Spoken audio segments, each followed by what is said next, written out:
ఆ ప్రజా సమస్యల మీద మాట్లాడుతుంటే నా డివిజన్లో ఒక కార్యకర్త కోసం 3 లక్షల రూపాయలు ఖర్చు పెడుతుంటే అది కరెక్ట్ కాదు అన్నందుకు ఆ 40 ఇయర్స్ ఇండస్ట్రీ ఆయన మా కార్యకర్త కోసం 15 లక్షలు ఖర్చు పెడతాం ఆయన ఉన్న డైలాగ్. ఏమండి, అంత ప్రజల సమస్యల కోసం మనం పోరాడుతున్న సభలో మేము తగ్గేదేలే అని చెప్పి ఎవరన్నా మాట్లాడతారా? మీకు రుజువు చేస్తున్నా నేను. మీకు సీసీ ఫుటేజ్ కనుక ఉంటే తీయండి. అది ఎవరి వల్ల పేపర్లు చింపాల్సి వచ్చింది? ప్రజల సమస్యల మీద చర్చించే టైం కూడా లేకుండా మైక్ని ఎగతాళిగా మీకు మైక్ ఆన్ చేయడం రాదని కూడా ఎగతాళిగా మాట్లాడారండి తోటి కార్పొరేటర్. మేము చూపించాం, మైక్ బటన్ పైకే ఉంది, కిందకి లేదండి. అక్కడ ఆపేస్తున్నారు, కమిషనర్ గారి దగ్గర ఆపేస్తున్నారు. మళ్ళీ వైర్ కలపండి అంటున్నారు ఎగతాళిగా. వైర్ కలుపుతుంటే అక్కడ ఆన్ చేస్తున్నారు. మీకు కొత్తే 1 ఇయరే, మాది ఇండస్ట్రీ 1 ఇయరే. కానీ 40 ఇయర్స్ ఇండస్ట్రీ ఉన్నాడు మీరేం చేస్తున్నారు?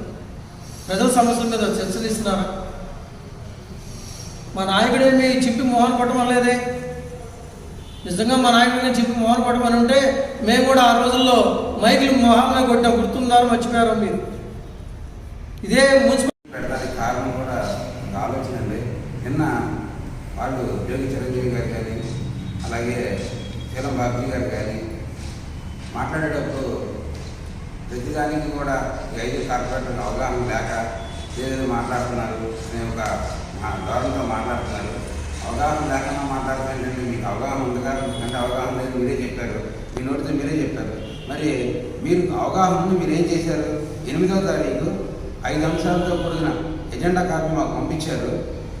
ఆ ఎజెండా కాపీ చదువుతున్న మధ్యలో మళ్ళీ 11 అంశాలతో కూడిన ఒక సబ్జెక్ట్ తీసుకొచ్చి అప్పటికప్పుడు ప్రిపేర్ చేసి తీసుకొచ్చి ఇచ్చారు. అంటే 8వ తారీఖు 11వ తారీఖు 3 రోజులు వ్యవధి. ఈ 3 రోజుల్లో మళ్ళీ కొత్తగా 11 అంశాలు పెట్టారు. దాని గురించి మాట్లాడలేదు. మరి అనుభవం గల వ్యక్తులు ఈ 3 రోజులు ఏం చేశారు? అంటే 11 అంశాలు ఇది ఒక 16 అంశాలు పెట్టడం కుదరలేదా? అప్పుడు కూడా పెట్టడం కుదిరిందా? నాకు అనుభవం లేదు. మీకు అనుభవం మీరు ఏం చేయగలిగారు? 40 సంవత్సరాలు 30 సంవత్సరాలు ఇండస్ట్రీ అని చెప్పి మన లంకా శ్రీబాబు గారి గురించి చెప్పారు.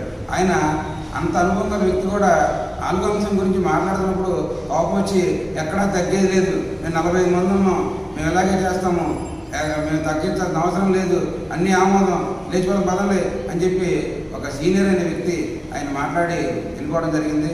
ఆయన వెనకాల మిగతా వ్యక్తులు కూడా వెళ్ళిపోవడం జరిగింది. దాన్ని మేము ప్రశ్నిస్తే వాళ్ళు తీవ్రంగా ఖండిస్తామని చెప్పి వాళ్ళు మాట్లాడడం జరిగింది. మరి ఏంటి అనేది ప్రజలకు వాస్తవాలు చెబుతంలో మేము లోపల మీద ఉంటే మీరు చెప్పాల్సింది పోయి మీరే తప్పు చేస్తా వాళ్ళ మా మీద కొరతలే కార్యక్రమం చేస్తున్నారు. దీన్ని మా తెలుగుదేశం పార్టీ తరఫున తీవ్రంగా ఖండిస్తూ మళ్ళీ ఇలాంటివి జరగకుండా చూడాలని కోరుకుంటున్నాం. మొన్న 11వ తేదీ కార్పొరేషన్ సమావేశంలో మేము 5గురం అవగాహన మాట్లాడుతుంటే తోటి కార్పొరేటర్లైన జోగి చిరంజీవి గారు, పల్లి శేఖర్ గారు, శీలం బాబుజీ గారు, మిగతా వాళ్ళంతా నిన్న కలెక్టర్ గారికి మేము మెమరాండం ఇస్తే దాన్ని విమర్శించారు. అది వాళ్ళు చేసిన మరి కరెక్టా? వాళ్ళు 0 అవర్ ఇప్పటి వరకు ఒక్కసారి కూడా కేటాయించగలలేదు. ప్రతిసారికి దేనికి మీకు 0 అవర్తో పని ఏంటి? మీరు వచ్చి కమిషనర్ గారి మేయర్ గారి దగ్గరికి వచ్చి ఛాంబర్లోకి వచ్చి మీ సమస్యలు గంటలు కాదు 2 గంటలకు చర్చించుకోండి అనే మాట మాట్లాడారు. అంటే దానికి ఇంకా 0 అవర్కి అర్థం ఏముంది? శాసనసభలో కానీ ఏదైనా ఒక ప్రజా సమస్యల మీద డివిజన్ సమస్యలు మాట్లాడి 0 అవర్ అనేది కంపల్సరీగా ఉండాలి. అలాగే నిన్న వారు మేము అన్ని 50 డివిజన్లకి మేము అన్ని పనులు చేస్తామని చెప్పారు. మీరు ప్రోటోకాల్ ఏదైనా పాటించారా? మా 5 డివిజన్లకి ఎప్పుడైనా మీరు ప్రోటోకాల్ ప్రకారం అక్కడ సచివాలయ ఎడ్మిల్ని కానీ ఏమన్నా పిలిచారా? అది ఒక్కసారి మీరు ఉంటే నిరూపించండి. ప్రతిదీ ఏది అడిగినా సరే మీ జన్మభూమి కంపెనీలు అలా చేశారు, పాత రోజుల్లో చేస్తే వీళ్ళు కూడా అదే వరవడిని వాళ్ళు కొనసాగించాలా? అదే రేపు వచ్చేది కూడా అలాగే జరుగుతూ ఉంటుంది. ఆడు తప్పు చేశారు, మీరు తప్పు చేస్తారంటే ఇక రాజ్యాంగ వ్యవస్థ ఉంది. మేము కూడా మీలాగానే ప్రజాస్వామ్యబద్ధంగా ఎన్నికైనా ఉంది కార్పొరేటర్లమే. మీరు అడగచ్చు కదా, ఆ కార్పొరేటర్లకు ఎందుకు ఇవ్వట్లేదు? మీ నాయకుడిని అడగచ్చు, లేదా కమిషనర్ గారిని అడగచ్చు, మేయర్ గారిని అడగచ్చు. ఆ కార్పొరేటర్లకు మాతో పాటు ప్రాధాన్యత ఇవ్వండి అని చెప్పచ్చు. మొన్న మేకపాటి గౌతమ్ రెడ్డి గారి సంతాపంలో అస్గర్ ఇదే మాట మాట్లాడాడు. మనందరం బాయ్ కలిసి ఉన్నాము, అది చేసుకున్నామని. అంటే ఓన్లీ ఫ్రెండ్షిప్కేనా? అధికారాలకి వాటికి ఏదైనా వచ్చినప్పుడు డివిజన్లో పలు అభివృద్ధి కార్యక్రమాలు పెన్షన్లు ఇచ్చే టైపులుగా కానీ ఏదైనా అసలు మమ్మల్ని కనీసం వాళ్ళు ఎటువంటి ప్రోటోకాల్ స్వాతంత్ర దినోత్సవం వేడుకలు కానీ రిపబ్లిక్ డే వేడుకలు కానీ కూడా మమ్మల్ని కనీసం వాళ్ళు ఇప్పటివరకు ఇన్వైట్ చేయలేదు. ఈ విషయం మీద మేము మేయర్ గారికి, కమిషనర్ గారికి, కలెక్టర్ గారికి చాలాసార్లు ఇచ్చాము. వీళ్ళు నిన్న దాడి గురించి మాట్లాడారు. మేమంతా 50 మందిని కరెక్ట్గా చూస్తున్నాము, మీకు ఏ ఇబ్బంది కలిగించామని. అది ఒక్కసారి వాళ్ళ మనసులో ఆలోచించుకోవాలి, దానికి జరుగుతుందా లేదా అనేది. అసలు 0 ఓవర్ కానీ ఏదైనా ఇచ్చి మేము దాని గురించే కలెక్టర్ గారికి న్యాయం చేయమని కోరడానికి వెళ్ళడం జరిగింది.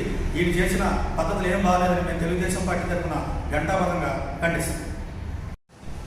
మొన్న జరిగిన రచ్చ ఎలా ఉంది అంటే, మేము కొత్త వాళ్ళమే కాదని అనట్లేదు. మీరు ఎప్పటి నుంచో ఉన్నారు. మీరు ప్రజా సమస్యలు ఏం పట్టించుకుంటారండి? వైసీపీ నాయకులను అడుగుతున్నాను సూటిగా, ఏం పట్టించుకుంటున్నారు? ఏదన్నా అంటే మీ వాళ్ళు చేశారు. మీరేం చెప్పారండి ఎలక్షన్లో? ప్రజలకు ఏం చెప్పెక్కారు? మీరు గదిని ఏం చెప్పెక్కారు? రాజకీయాలు చూడడం, కులాలు చూడడం, మతాలు చూడడం, ప్రాంతాలు చూడడమే మీకు ఎక్కింది గది. మీరు ఎక్కిన దగ్గర నుంచి మీరు చూస్తుంది అదే. మా 5 వారంలో ఏమేమి అభివృద్ధి పనులు జరిగాయి చూపించండి. మీరు ఒక అన్న అంటాడు, వైసీపీ అన్న కార్పొరేటర్ పేరు నాని గారు, మన మంత్రి గారు ఇప్పటి వరకు 50 డివిజన్లు ఒకేలాగా చూడమని అన్నారు. ఎక్కడ చూస్తారండి మీరు? వివక్షత చూపిస్తుంది మీరు. దేని మీద అవగాహన కావాలండి? ఎందులో దోచుకోవడంలో, దాచుకోవడంలో అవగాహన కావాలా? మేము అడిగేదే ఏంటి సూటిగా మిమ్మల్ని? ప్రజల సమస్యను మేము పరిష్కరించమని అడుగుతున్నాం. దాని మీద అవగాహన ఏంటండి? ఏం మాట్లాడుతున్నారు మీరు? అసలు ప్రజలు చెత్త మీద పన్ను ఏంటని అడుగుతున్నారు, పన్నులు ఏంటని అడుగుతున్నారు. దాని మీద అవగాహన కావాలా మీకు? మేము అడిగేది ప్రజల సమస్యలు తీర్చండి. మేము అడిగింది అది మిమ్మల్ని. మాకు ప్రజల సమస్యల మీద మేము పోరాడుతున్నాం, అంతేగాని దాచుకుందాం అనేది మీకు లాగైతే మేము రాలేదండి.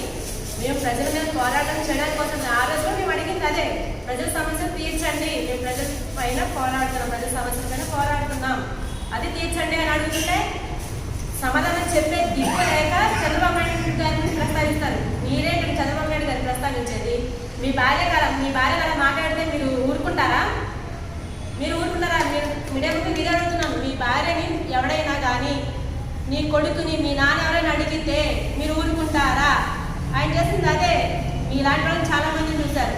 మీరేంటంటే ఆయన విమర్శించేది? ఒకసారి మీరు చేసే పనులంటే చూసుకొని విమర్శిస్తే బాగుంటుందని మీడియా ముఖ్యంగా వైసీపీ నాయకులు హెచ్చరిస్తున్నాను అన్నట్టు మాట్లాడుతున్నారు. మేము అడిగేది ఒకటేనండి, గడిచిన సంవత్సరంలో 1 సంవత్సరం అయిందో ఎప్పుడైనా ఈ 5 వార్డులకి ఏదైనా డివిజన్లో ఏదైనా అభివృద్ధి కార్యక్రమం చేశారని మేము ప్రశ్నిస్తున్నాం. ఒక్కదానికి కూడా నిధులు కేటాయించకుండా మేము వివక్షత చూపట్లేదు అని చెప్తున్నారు. మీరు వివక్షత చూపిస్తున్నారు అన్నదానికి ఇదే నిదర్శనం. సో వీటన్నిటికీ సమాధానం చెప్పవలసిందిగా మేము డిమాండ్ చేస్తున్నాం.